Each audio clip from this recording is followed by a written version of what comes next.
in collaboration with NSIA and with the support of Mr. President, we signed an MOU which will expand in a very significant way, in fact, in an unprecedented way, cancer infrastructure and equipment in 6 federal tertiary hospitals across this country, so that they have the linear accelerators, the brachytherapy, and the diagnostic equipment.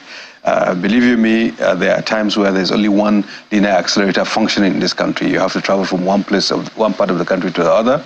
And many Nigerians fly to Egypt, to Middle East, to other places for cancer therapy, for radiotherapy.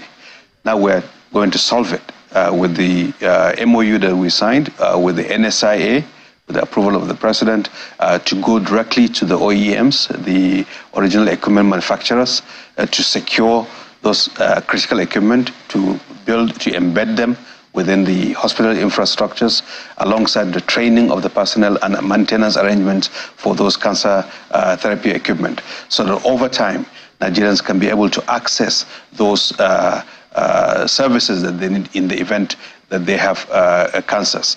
In addition to that, we've restructured the Cancer Health Fund, which had existed in the past, which is supporting the poorest and vulnerable to cover the cost of cancer care. It was housed in the Ministry of Health.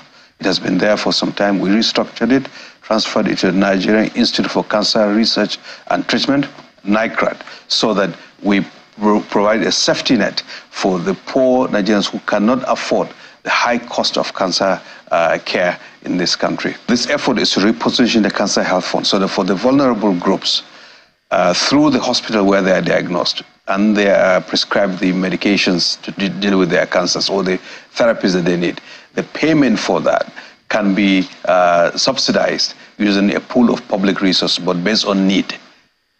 And that's the idea of the Cancer Health Fund.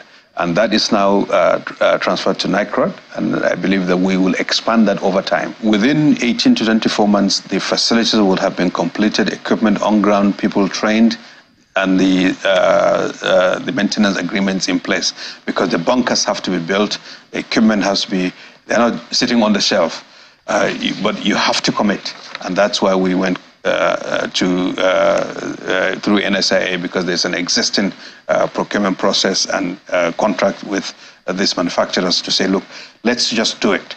And this is something that once you do it, it will take decades riding on the back of it. And then you can do something else. Next year, it may be some other aspect of our problems that we can tackle.